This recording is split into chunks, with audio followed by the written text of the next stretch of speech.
충분히 100점도 나올 수 있는 아이인데 이 세 가지의 교재로 정리를 했어요. 이 X파일에서 문제가 거의 똑같이 나왔어요.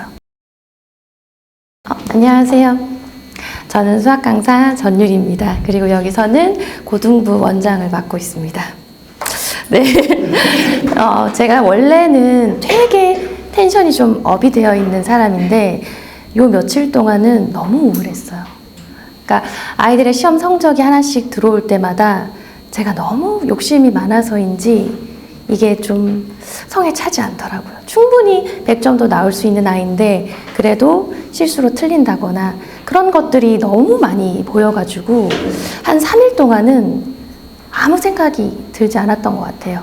이렇게 그냥 뭐 가르치는 강사의 눈으로 봐도 이렇게 아쉬운데 당사자 또는 부모가 봤을 때는 얼마나 이 중간고사를 겪고 나서 이 마음이 허탈할까 이런 생각을 하니까 오늘은 이렇게 텐션이 오르지 않더라고요.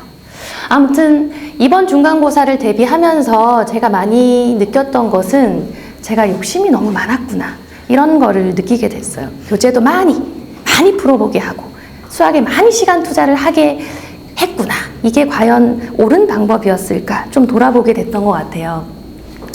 보면은 제가 3월, 4월 동안 공부를 하면서 이렇게 쭉 아이들의 실력을 탄탄하게 쌓았고 마지막 2주 동안에 이 세 가지의 교재로 정리를 했어요. 하나는 X파일이었고 이거는 시험 전날에 줬던 54문제의 문제로 이루어진 교재였고 이 텍스트북은 교과서에 있는 문제를 다시 한번 재편집한 교재였고 그리고 서술형 예상 문제도 서술형으로 나올 만한 문제만 골라서 한 시험 1, 2주 전에 배포를 했습니다. 그런데 제가 시험지를 받아보니까 이 X파일에서 문제가 거의 똑같이 나왔어요. 그러니까 제가 안타깝지 않을 수 있겠어요.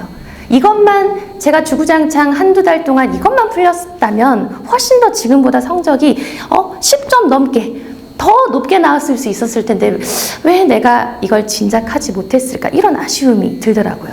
그래서 뭐 1번부터 7번까지는 워낙 기본 문제니까 넘어간다 치더라도 8번에 있는 이 문제랑 이 문제는 거의 흡사합니다.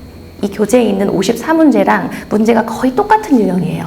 뭐 이것만 있는 게 아니라 10번 문제도 그냥 거의 똑같다고 보시면 되고 11번 문제도 거의 유사해요. 거의 똑같아요. 뭐 부호만 바뀌고 숫자만 바뀌고 그리고 이런 형태 보시면 제가 선별한 교재에서는 이게 알파랑 베타가 앞쪽에 나왔다면 이제 학교 시험에서는 이 위치가 바뀌어져 있어요. 근데 아이들은 이 위치 하나 바뀐 걸로만 가지고도 굉장히 당황하는 친구들이거든요.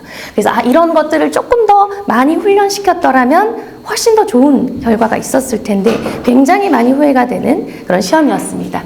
아무튼 이 X파일에서의 문제가 54문제를 선별한 거기에서 거의 모든 문제가 나왔기 때문에 이 친구들이 이걸 한 5번만 반복했다면 어땠을까? 그런 후회들이 많이 드는 시험이었던 것 같아요. 너무 많아가지고 제가 다 보여드릴 수는 없는데 교과서 파일이든 아니면은 교과서에 좀 귀퉁이에 있던 이런 문제들까지 다 저희가 했던 교재들 부분에서 나온 거라서 이번 점수가 저는 더 높게 받을 수 있었을 텐데 좀 아쉬운 부분이 있었습니다. 마지막으로 정리해둔 서술형 예상 문제에서도 거의 그대로 나왔기 때문에 아이들이 이 마지막에 제가 준 3개의 교재만 조금 더 신경 써서 했더라면 아마 시험 점수가 이번보다 더 높지 않았을까 이렇게 예상을 하고 있어요. 전반적으로 영통이든 수원이든 뭐 다른 지역이든 시험의 난이도는 그렇게 어렵게 나오는 추세는 아닌 것 같아요.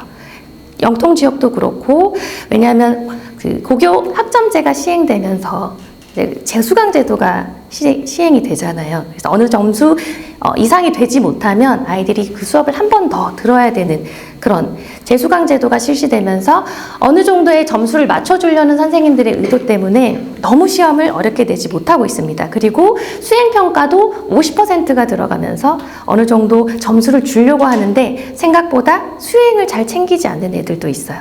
그래서 학교 시험이 그렇게 어렵지 않는 추세로 나오고 있기 때문에 우리는 기말 대비를 어떻게 해야 될 것인가 조금 이걸 보면서 예측을 할 수 있을 것 같아요. 그래서 너무 많은 거를 제가 아이들한테 주려고 했던 마음을 반성하면서 앞으로 기말 대비는 조금 더 중요한 것에 집중을 해야 되겠다라고 생각이 들었습니다. 그래서 가장 저희가 3, 4월 동안 공부를 하면서 아이들한테 직접적으로 도움이 됐던 교재만을 선별을 했고, 그 중에서도 클리닉 교재는 이제 교과서를 변형한 문제이기 때문에 이 교재들은 매주 풀어가면서 아이들의 기본기를 다지는 데 있어서 너무나 효율적인 교재가 될 것 같고요.